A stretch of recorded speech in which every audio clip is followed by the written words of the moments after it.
Piece ಮಾಡ್ಕೊಂಡಿದ್ದೀನಿ. ಈಗ ಹಳ್ಳಿಗೆ ಬಂದರೆ ಮಾವಿನಕಾಯಿ ಚಿಪ್ಪೆಕಾಯಿ ಅಲ್ಲ,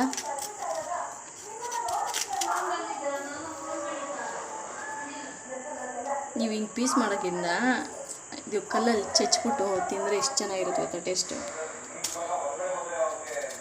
ಈ ಕಟ್ ಮಾಡಿದ್ರೆ ಟೇಸ್ಟ್ ಬರೋಲ್ಲ.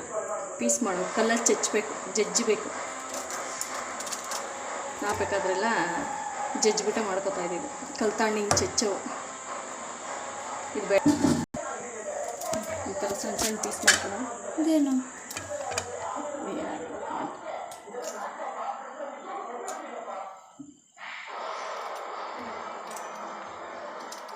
ಏನು ಸಕ್ಕತ್ತಾಗಿರುತ್ತೆ ಗೊತ್ತಾ. ಇದನ್ನು 3 ಪೀಸ್ ಮಾಡಿ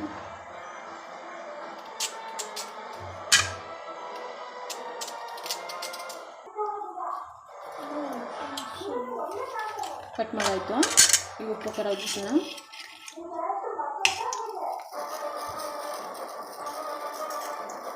ನಾವೆಲ್ಲ ಒಂದು ಪ್ಲೇಟಿಗೆ ಉಪ್ಪು ಮತ್ತು ಖಾರ ಹಾಕ್ಕೊಂಡು ಮಿಕ್ಸ್ ಮಾಡಿಕೊಂಡು ಈ ಥರ ಒಂದೊಂದು ಹಿಂಗೆ ಹೆಚ್ಕೊಂಡು ತಿಂತಾಯಿದ್ವಿ.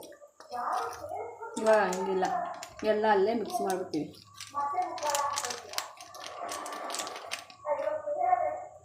ಉಪ್ಪು ಖಾರ ಹಾಕಿ ಇಲ್ಲ ಒಂದು ಬಾಕ್ಸ್ಗೆ ಹಾಕಿ ಹಿಂಗೆ ಶೇಕ್ ಮಾಡಿದ್ರೆ ಬೇಗ ಕಲ್ಸ್ಕೊಂಡ್ಬಿಡ್ತೀವಿ.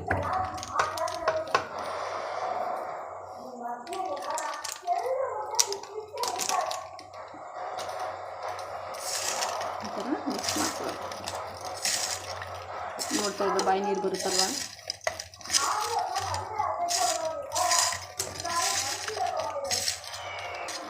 ಊರ ಕಡೆ ಬಂದಾಗ ಮಾವಿನಕಾಯಿ ಚಿಪ್ಪೆಕಾಯಿ ಎಳ್ನೀರು ನೋಡಿ, ಸೂಪರ್ ಟೇಸ್ಟಿ ಮಾವಿನಕಾಯಿ.